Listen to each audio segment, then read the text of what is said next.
Let's take a look at the 3 stars brought to you by Molson Canadian, diehard fan and proud partner of the Edmonton Oilers. Ben Bishop with 24 saves. He was very good, especially in that second period. Justin Schultz made his best game all year. You look at his numbers there, but Victor Hedman, he was the beast in the third period. Very fortunate, yep, but sometimes when you live right, good things happen. The Edmonton Oilers did everything right in the first 2 periods. They had a 2-0 lead going into the third. And for the first time this season, they do not come away with a victory. Tampa Bay scores 3 goals in the third period, all of them off Edmonton Oilers. And the Tampa Bay Lightning win their 10th game away from home, their 20th goal win of the season. Carly and Jamie are coming your way now with Sportsnet Central.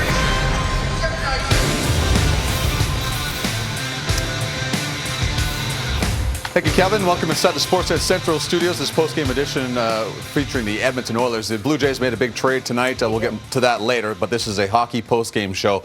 And if you look at that one play where Victor Hedman made the save on the goal line, maybe that was a sign of things to come because no bounces went the way of the Edmonton Oilers from the third period on. No, not a single one. And each and every one of Tampa Bay's goals in the third period, I think they're giving new meaning to the word lucky bounce. Perhaps, though, Louis DeBrusk has a little bit of ESP because during that second intermission, he said, hey, he liked the fact that the Oilers were continuing to be aggressive, but they've got to take care of their defensive zone, especially against a team like Tampa. You give them an inch and they take a mile, and they certainly did that in the third period of this game. Let's find out if David Amber and the rest of the Hockey Central panel agree. All right, thank you, Carly and Jamie. PJ Stock and John Shannon were a little shell-shocked because you don't see that very often.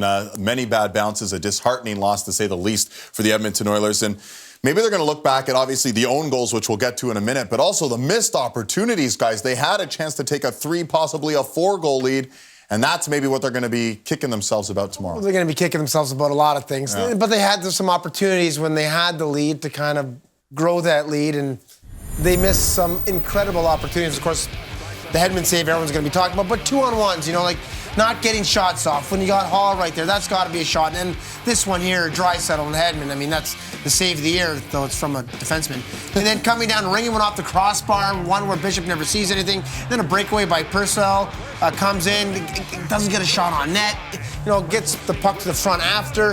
And then it just kind of, what it did, you just mentioned, it kind of let the game continue. Yeah. Kept Tampa in it. Alive. It's only 2. It's only 2. And then they took over. And it's funny when you talk about that.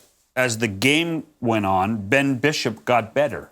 Bishop made key saves at key times. This is only the second time all season long that the Oilers have lost a game after having a 2-goal lead.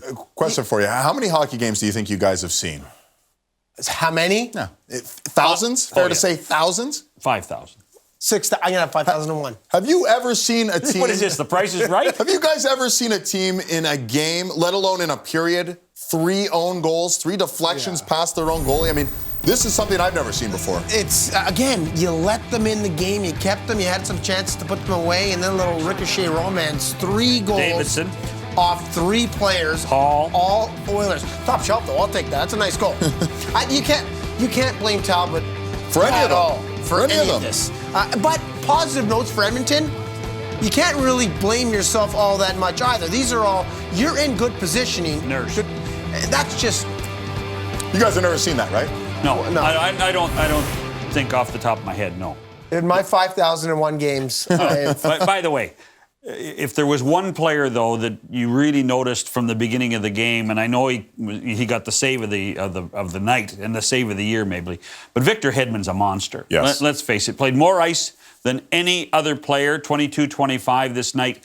1 goal, 2 assists he's credited with. He was involved as many goals as the Oilers were tonight. Yeah. But was absolutely phenomenal. And when this team needed somebody to put an injection into the offense, who was it? Was it Stamkos? No, it was 77, Victor Hedman, the monster Swede defenseman, 6'6", passing the puck well, putting it in opportunities for guys, going up the ice perfectly at times.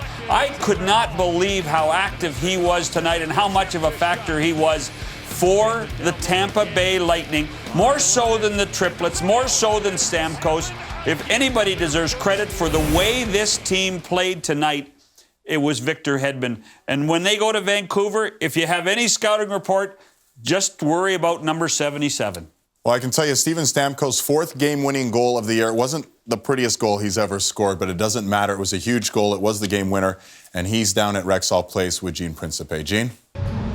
After 2 periods, I'm sure Steven Stamkos and the Tampa Bay Lightning were not happy, but you're a lot happier after a 3rd period. You've been in the league since you were drafted 1st overall. You ever seen something quite like that happen to the opposing team? Well, I don't know how much it was them. I think we just imposed our will as the game went on. Although we were down going into the 3rd, we thought we worked extremely hard. We just weren't getting the bounces, and when you work hard, you get those bounces, and we get to literally bounce off a stick, bounce off a skate, and our group's a believer, and you're in what you get, and we had that tonight. And when you got that first one, did you kind of sense that maybe there were more to come, whether it was directly from you or from the Oilers off bouncing? That was the plan. I mean, we just stuck with it. We could have easily got frustrated in the first couple periods. Things weren't going our way, but we talked before the game, and we said it yesterday at practice, compete, and our group did that today, and definitely proud of the effort. You're halfway through the season. You have 44 points.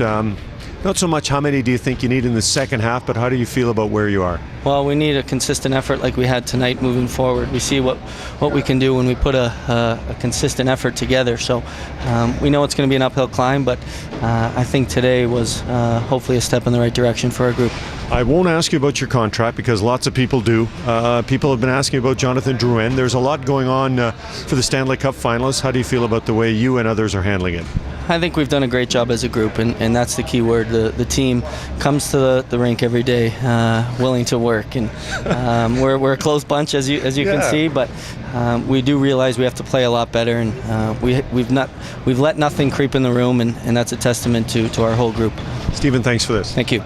You got an earful, and I'm sure the Oilers are getting one as well after what happened in the 3rd period as Edmonton's 4-game home winning streak against Tampa Bay ends. All right, thank you, Gene. Jamie, Carly, first time this season the Oilers don't win after going into the 3rd period with the lead. It's not going to get any easier. They welcome in on Sunday the Florida Panthers. Oh, by the by, they've won 11 straight games.